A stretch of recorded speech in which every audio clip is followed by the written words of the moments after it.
اللي باغيه دير خبز الكوشه ما عليها غير بهذه الطريقه. شوفوا واش درت هنايا: 2 كيسان ما دافي ومغرف كبيره معمره مليح تاع خميره الكسره.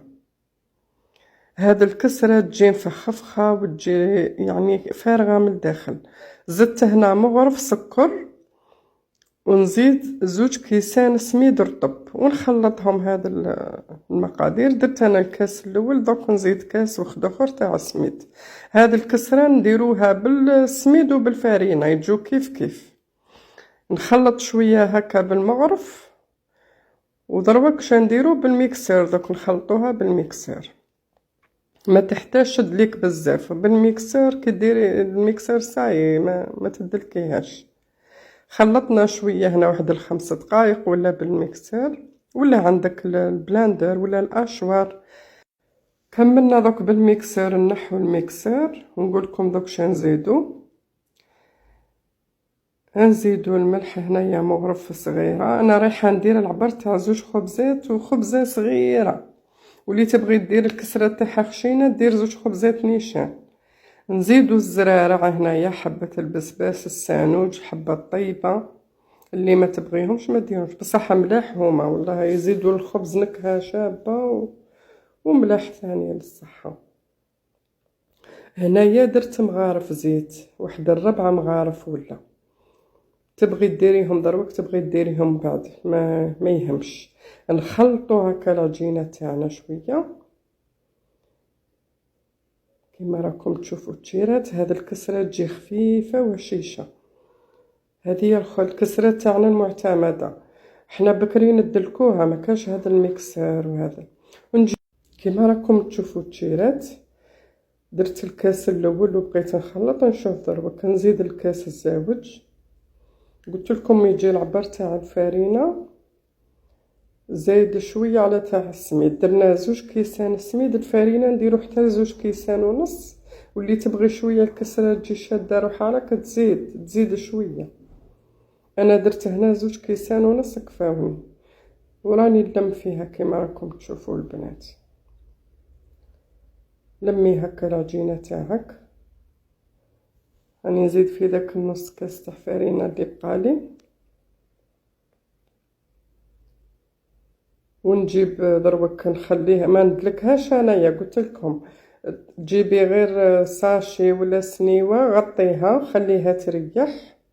هنايا نعتمدوا ديك الطريقه تاع المطلوع اللي درناها، نخلوها تريح واحد 20 دقيقه، ولا تروحي ديري صالحه واحده اخرى وترجعي ليها كيما راكم تشوفوا. هنا غطيتها بساشي وزدت الطرشونه وخليتها. هاني رجعت ليها ديكازيتها، هبطت لها الخمور وزادت شدت روحها شويه العجينه. ضربت ما دلكتهاش بزاف، واحد 5 دقائق، حطيتها فوق البلون دو طرافاي، ديتها وجبتها عاود خليتها في داك البول وغطيتها.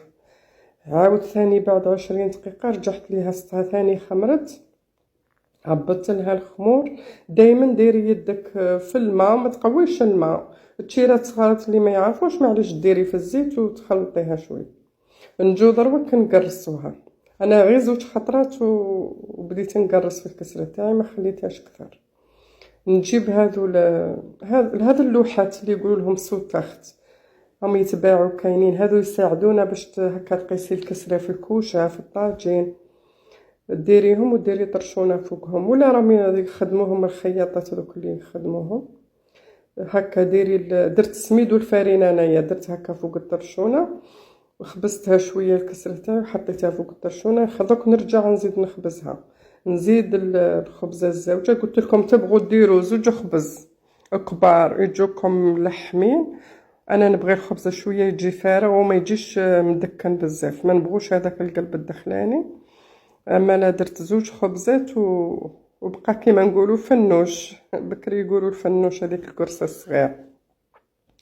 شوفوا هنايا باستعمال السميد والفارينه كل مره نرش وندير ونخبز حتى نكبر الخبزه تاعي كما راكم تشوفون. نعاود نرجع ديك الخبزه الاولى خبزتها كبرتها. دائما رشوا السميد والفارينه باش ما تلصق لكمش في الطرشون. ديري كميه مليحه وخليها تخمر.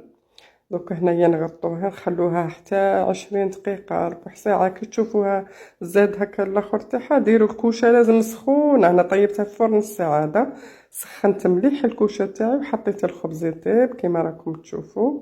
درتها في الرف الوسطاني وجا خبز فارغ من الداخل اللي يحوسوا عليه كاع الناس ويجي طري وهشيش.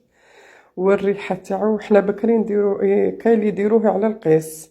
هنا ما لقيتش انايا من جهتي القيس، بغيت هكا نديرو تحت الخبز يعطيلو ريحه شابه. شوفوا هنا كي جا فارغ، الله الله. هيا ان شاء الله تتعلموا الوصفه هذه، ما تنساوناش برك بالجام والاكسبلورو. هيا خواتاتي، صحه رمضانكم، صحه فطوركم، والسلام عليكم.